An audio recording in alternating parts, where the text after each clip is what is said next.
Welcome back. I am Anushree and you're watching Legathon. The topic for today is Ram Mandir and secularism in India.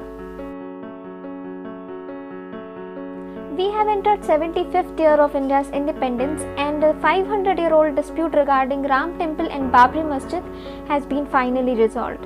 Ironically, India's secular nature, which perplexed the nation even before independence, has once again brought to limelight since the time Bhumi Pujan happened.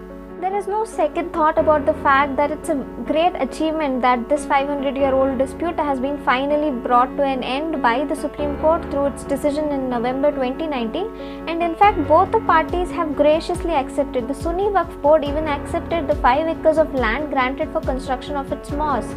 The moment Bhumi Pujan happened on 5th of August 2020, tweets poured in and social media was flooded with all sorts of comments. Some said it is revival of Sanatan Dharma, while others outrightly condemned it as death of secularism in India. A very peculiar situation has come before us today. While politicians all across India are welcoming this event and accepting this event, we could even see the main litigant attending the Bhumi Pujan that happened on 5th August. The task of criticizing this entire event is being hijacked by a particular set of people who call themselves as liberals, and they're basically misguiding people at large. In this video, we'll not discuss about the politics of Ram Janmabhoomi or destruction of Babri Masjid. We'll not even delve into the Supreme Court judgment on this matter. Here we'll only try answering the question, what is India's true secularism and how is Ram Mandir temple construction related to India's nature of being secular or non-secular. Because if we are ready to talk about death of secularism in India, we should pretty much know how did secularism take birth in the first place, right? And let's start with answering the question, what is secularism?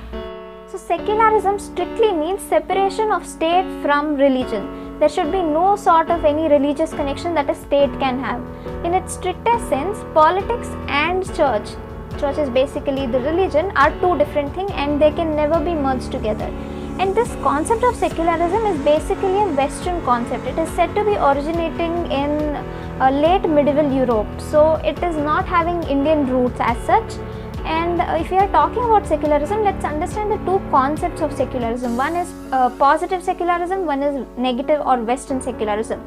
So this negative secularism is basically what I said until now, that is church and politics are two different things and they cannot be merged together.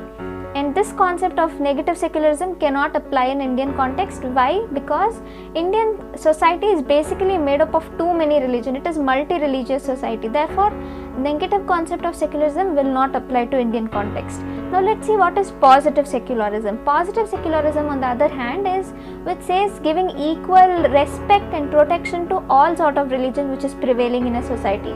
It does not say state to divorce itself from religion. It is just saying that state should give equal respect and recognize all religions equally. This is the concept of positive secularism, and India should adhere to such secularism. The Indian philosophy of Sarva Dharma Samabhava, which when literally translated means giving equal respect and recognition to all religions equally, was something which was deep rooted in India for a very long time. Even personalities like Mahatma Gandhi and Vivekananda have always preached this concept of positive secularism. So we can say over a period of time, India developed its own concept of secularism. Why? Because the reason is simple. In India, you can never divorce religion from society. It's impossible to do that.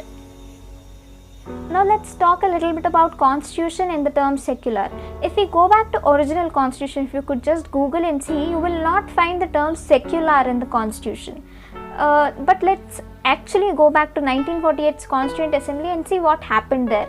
In 1948's Constituent Assembly, for the first time, Professor K.T. Shah advocated that the word secular should be included in the constitution or the preamble of Indian constitution.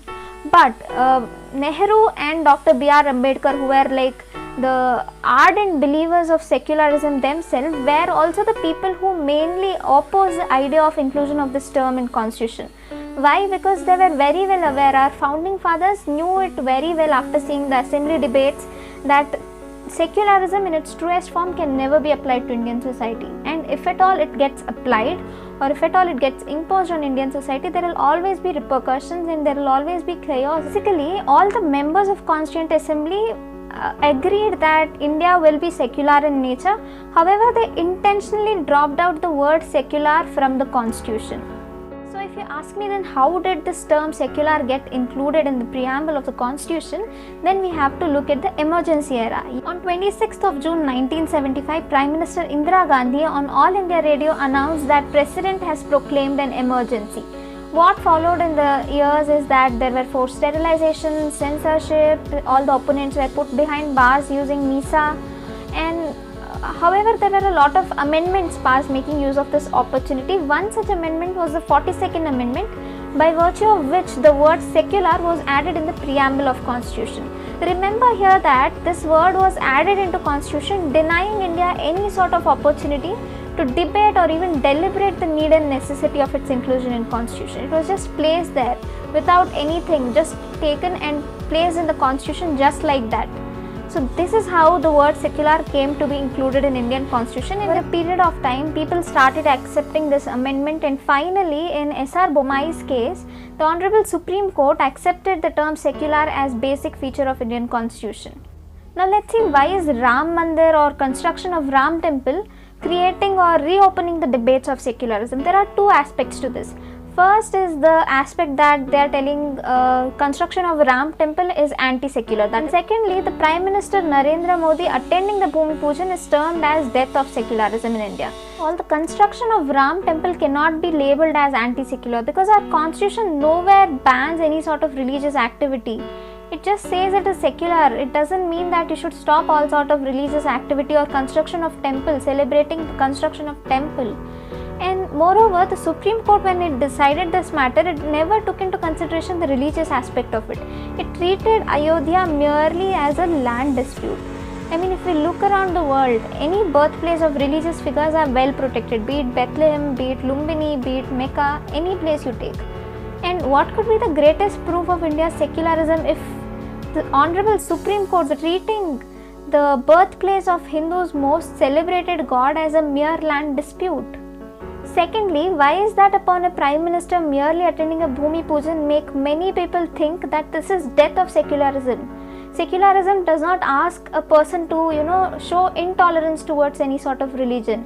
It does not say discard all sort of religious aspects. Many people are commenting that since Prime Minister attended Bhumi Pujan, this is death of secularism.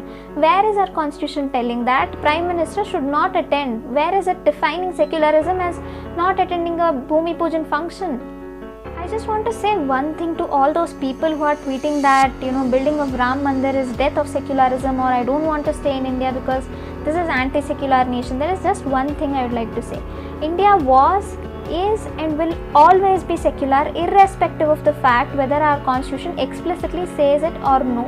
Even before amendment and adding the word secular, India followed secular nature, and even after that amendment, India is secular in nature. And it will always continue to be secular because India is defined as diversity. India is birthplace of 4 major world religions. And if you don't find secularism here, I don't understand in which corner of earth you will find secularism. And the need of the hour is not to debate and bring up these controversies about India and not being secular in nature. The need of the hour is to understand secularism in its truest meaning. The Western concept or negative concept of secularism, that is state should be divorced from religion, will not apply in India. Do you really think that religion can ever be divorced from Indian society? If we talk about any other world countries, I understand that. But India is basically made up of religion, and here you can never divorce state from religion. So the need of the hour is to understand the secularism in its truest sense, basically respecting and recognizing all the religion and religious activities equally. That is secularism, and just because a Prime Minister attends a Bhumi Pujan does not make India anti-secular. The issue is merely politicized by a very few particular sect of people who call themselves as true seculars. I am not trying to be biased, or I am not trying to blame anyone here. I am just trying to put the facts as it is before you. These people who claim themselves as true secular of this nation are insensitively picking upon one particular temple, that is construction of Ram Mandir temple, and insensitively commenting that this is anti-secular. Do you really think that picking upon one particular class of community is secular? Is that your definition of secular? Having said all that, there are two sect of groups which prevail today in India. One is those who have a perverted understanding of what secularism means, they think that secularism means, showing intolerance towards religion or religious activity. That is one sect. And there is another category of people who are preaching and using religion for their politics. We simply do not know when these two will reach a synthesis stage, and very important that we stop debating about secular or non-secular nature of India and instead start developing tolerance towards all religions.